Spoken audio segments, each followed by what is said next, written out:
pamangkin. So, kailangan natin maging mapagpasensya, di ba?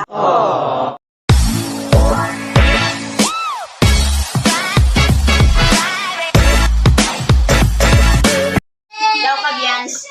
Dito na naman tayo sa panibagong umaga, no? Ngayon, naririnig yung umiyak yung aking pamangkin. So, ang ginawa ko muna dito, bago siya asikasuhin, maglilinis muna tayo ng bahay.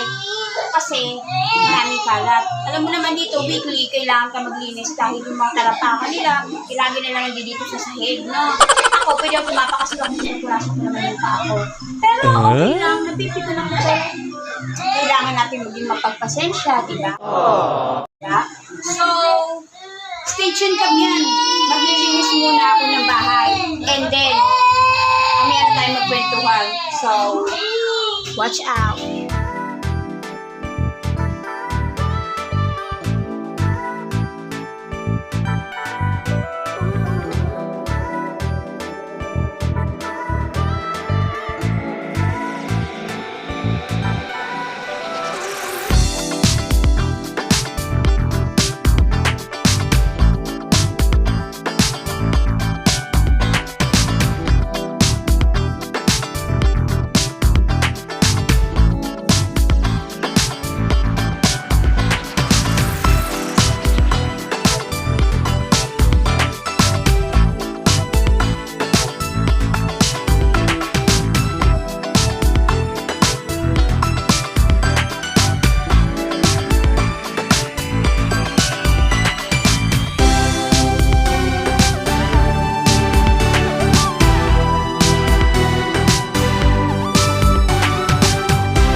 Tubig. Nakakauhaw pala.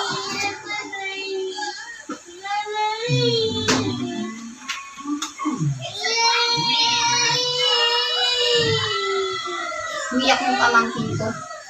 Kaso, wala maglilinis ang bahay nila, wala silang aasahan. So, pansamantala nandito ako. Para wala silang masabi. Kailangan laging malinis yung bahay, diba? Di katulad nila na dumating ako dito puro basura. So, kailangan maging mitikulosa tayo kahit nasa ibang bahay tayo. Promise, hinihingal ako pero nag-i-enjoy ako sa ginagawa ko.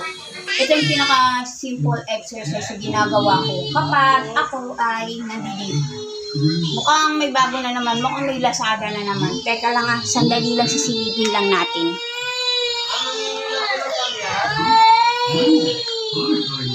Ano po yun? Sige, kumuha lang kayo. Okay, walang anuman. Kamyas lang pala, hindi. Kala ko kung anong Lazada meron. So, tutuloy na natin yung paglilinis kasi para dumating si auntie, lalo pamangkin ko umiiyak ko, hindi ko pwedeng, hindi ko pwedeng muna intindihin. Siyempre, wala maglinis ang bahay nila. So, kailangan natin muna tapusin paglilinis and then after that, paliliguan ko na ayun, papaliguan ko naman yung ating pamangkin kong makulit. I-prepare ko muna yung tubig niya para sa ganun, makaligo na si Bebe. Bebe Shem! Bebe! Uy! Uy! Wawa naman pumpkin kita. Ayun, miiyak siya, Miiyak ang pumpkin ko, Ay! Iyak ang bebe. Sige na. Init na yan kaya ganyan. So, wait lang ka biyan siya. Kasi, ang diaper ng bebe. I see. You know what, Hetty? He's so pretty. Ligong-ligo na siya. Gusto niya ng maligo talaga. Ayun, doon ko siya papaliguan sa labas. Sige na. Take a bath. I'll get your things. Wait lang.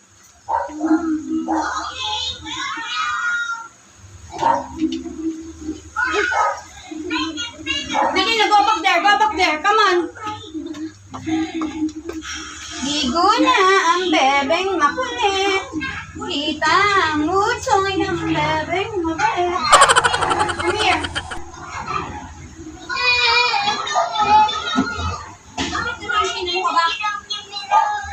Opo, get you now. Ito ko siya papaliguan kasi yung bathtub niya talaga sira na kasi. So, sa langgana ko na lang siya pinapaliguan. Thank you so much.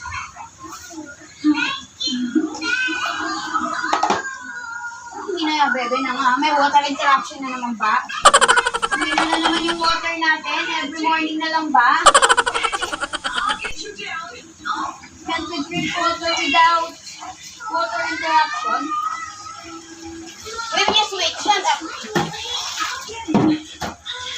Come here. This side. Come here. No. I'm not telling you to get inside the basin. Come out. Come out. Later. Ayun, ikot na lang madumi ang baby na papasok sa basin na. Wait lang.